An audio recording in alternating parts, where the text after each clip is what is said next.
আসসালামু আলাইকুম রহমতুল্লাহ বারকাতুহ। সবাই কেমন আছেন? আশা করি সবাই ভালো আছেন। আমিও ভালো আছি আলহামদুলিল্লাহ, আল্লাহ পাকের মেহেরবানি। খুবই জরুরি একটা বিষয়, সামনে কুরবানি ঈদ আসতেছে। যাদের উপরে কুরবানি ওয়াজিব তাদের জন্য এবং যারা কুরবানি দিচ্ছেন না তাদের জন্য কিছু নিয়ম আছে, নিয়মগুলো জেনে রাখার দরকার। তো আমি ছোট ছোট কিছু নিয়ম বলতেছি যেগুলো প্রত্যেকটা কুরবানি দেনেওয়ালা মানুষের জন্য প্রয়োজন।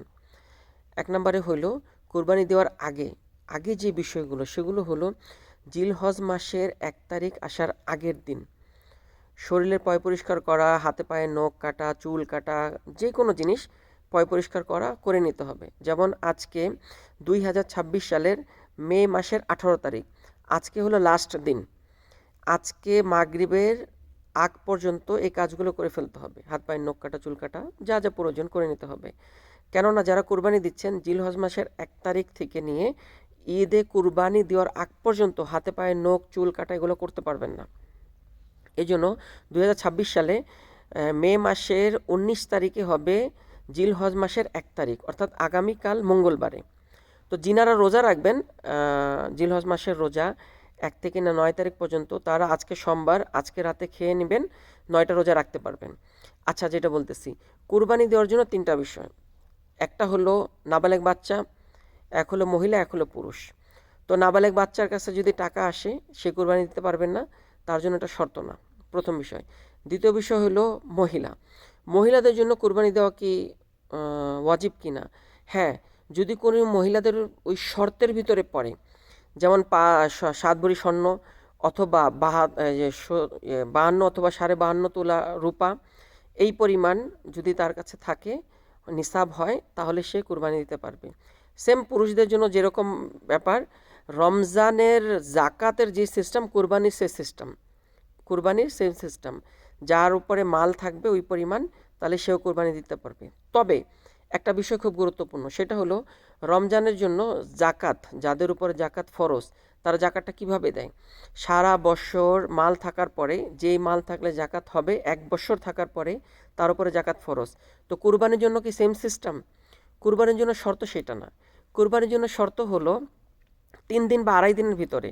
যেমন জিলহজ মাসের 10 তারিখে সুবে সাদেক, সকাল থেকে নিয়ে জিলহজ মাসের 12 তারিখ, এইটুকু সময়ের ভিতরে বা 12 তারিখের মধ্যবর্তী সময় পর্যন্ত কারো যদি এই নিসাবটা পরিমাণ হয়ে যায় টাকা অথবা তার মাল, এই নিসাব পর্যন্ত আড়াই দিনের ভিতরে যদি হয়ে যায়, তাহলে তার উপরে কোরবানি ওয়াজিব হবে।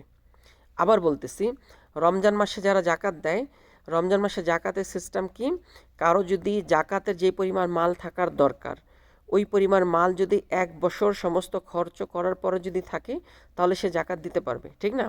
তবে কুরবানির জন্য এই সিস্টেম না। কুরবানির জন্য সিস্টেম হলো কি, জিলহজ মাসের 10 তারিখের সুবে সাদিক, সকাল থেকে নিয়ে জিলহজ মাসের 12 তারিখের মধ্যবর্তী সময় পর্যন্ত নেশাব যদি কারো পুরা হয়, যেই মাল থাকলে জাকাত দেওয়া ফরজ, সেম ওই পরিমাণ মাল যদি কারো কাছে আসে এই জিলহজ মাসের 10 থেকে নিয়ে 12 তারিখের ভিতরে, তাহলে তার উপরে কোরবানি ওয়াজিব হবে।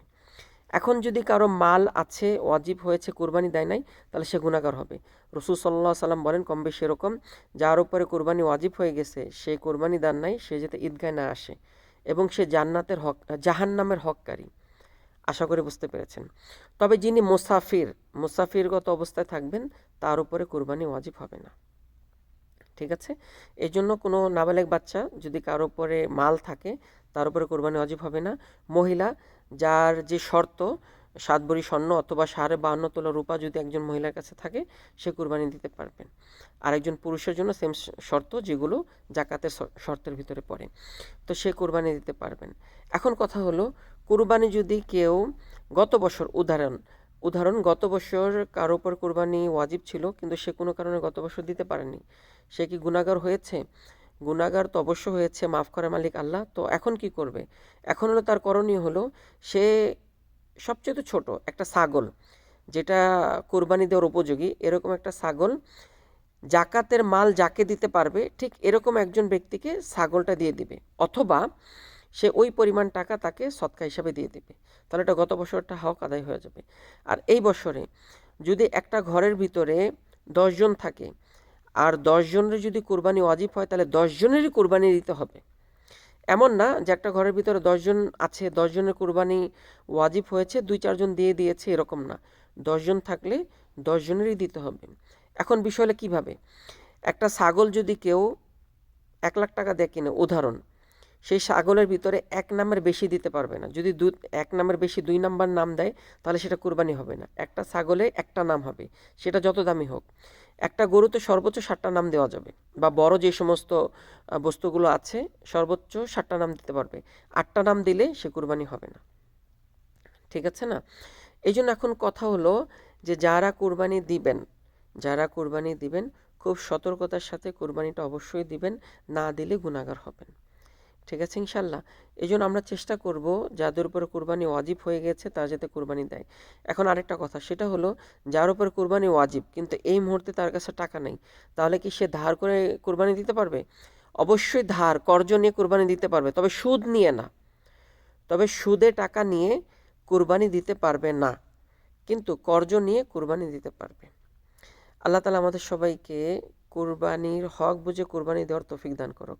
সর্বশেষে আরেকটা কথা হলো, ইন্নামাল আমানু বিন্নিয়াত, সমস্ত আমল নিয়তের উপরে হবে। নিয়তটা যাতে ঠিক থাকে আল্লাহ এবং আল্লাহর রাসূলের জন্য হয়। আল্লাহ তাআলা সবাইকে কবুল করুক। আসসালামু আলাইকুম ওয়া রাহমাতুল্লাহি ওয়া বারাকাতুহু।